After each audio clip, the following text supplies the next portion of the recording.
నా మీద పెట్టుకోవాలమ్మా కేసు వాడిని కూడా వాడు వచ్చి పెట్టుకోవాలి ఇదేనా ఇప్పుడు ఇదే డైరెక్ట్ మనతోనే చెప్తుండు విగ్రహం తీసేస్తా విగ్రహం అవి వస్తలేడు కదా రమ్మని తీసేస్తా డైరెక్ట్ ముఖం పట్టుకుని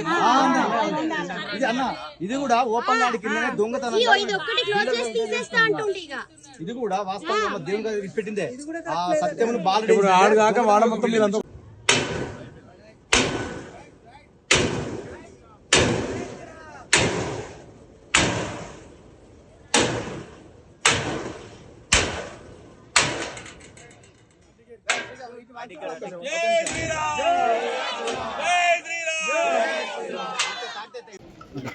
కరీంనగర్ రూరల్ మండలం బొమ్మకల్లి గ్రామం గతంలో బొమ్మకల్లి గ్రామం ఉండే ఇప్పుడు మున్సిపల్ కార్పొరేషన్ కలవడం జరిగింది.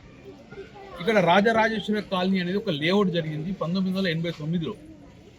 1989లో ఇక్కడ రాజరాజేశ్వర కాలనీ ఏర్పడ్డప్పుడు సుమారు దగ్గర ఒక 200 నుంచి 300 ప్లాట్లు చేయడం జరిగింది. ఆ ప్లాట్లలో చట్ట ప్రకారంగా గ్రామ పంచాయతీ లేఅవుట్ కానీ ఏ లేఅవుట్ కానీ సుమారు 10% ఆఫ్ ద లేఅవుట్ భూమి ఇచ్చిపెట్టడం జరుగుతుంది.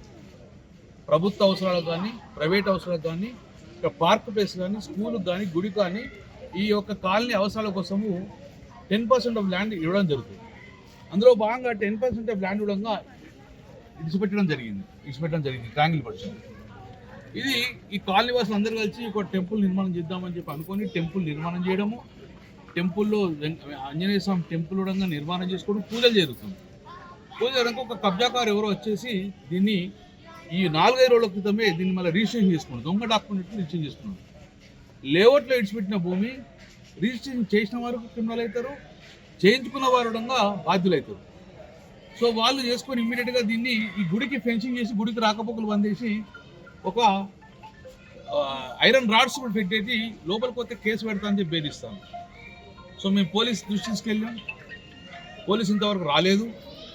కాబట్టి మేమే ఆ యొక్క గుడికి విముక్తి కలగాలని చెప్పేసి ఈరోజు ఆ యొక్క స్టీల్ రాడ్ను పలుకోవడం జరుగుతుంది. యథావిధిగా పూజలు జరుపుకుంటాం. ఇది లేఅవుట్లో ఇచ్చిపెట్టిన భూమి ఎవరికి హక్కు ఉండదు, ప్రజలకు హక్కు ఉంటుంది, ప్రభుత్వానికి హక్కు ఉంటుంది. కాబట్టి ఈ గుడి 25 సంవత్సరాల తర్వాత రిజిస్ట్రేషన్ ఎవరు చేసిన వారి మీద క్రిమినల్ కేసు పెట్టాలి, చేయించుకున్న క్రిమినల్ కేసు పెట్టాలి. ఈ ప్రజలను భయభ్రాంతకు గురి చేస్తూ మాత్రం డెఫినెట్గా చట్టరీత్యా చర్య తీసుకోవాలని చెప్పి నేను పోలీసు డిమాండ్ చేస్తున్నాను. ఇప్పటి నుంచి పూజలు జరుగుతాయి, ఎలాంటి ఆటంకాలు జరుగుతాయి మాత్రం చాలా సివియర్ పరిణామాలు ఉంటాయని చెప్పి హెచ్చరించడం జరుగుతుంది. రేపు నుంచి గుడి నిర్మాణం జరుగుతుంది, పూజలు జరుగుతాయి. సో ప్రజలకు పోలీసు సహకరించాలి. యాంటీ సోషల్ ఎలిమెంట్స్కు పోలీసు సహకరించకూడదు, ల్యాండ్ గ్రాబర్ పోలీసు సహకరించకూడదు. సో ఇమీడియట్గా చట్టపరమైన చర్యలు తీసుకోవాలని చెప్పి మేము ఈ యొక్క పోలీస్ డిపార్ట్మెంట్ హెచ్చరిస్తున్నాం.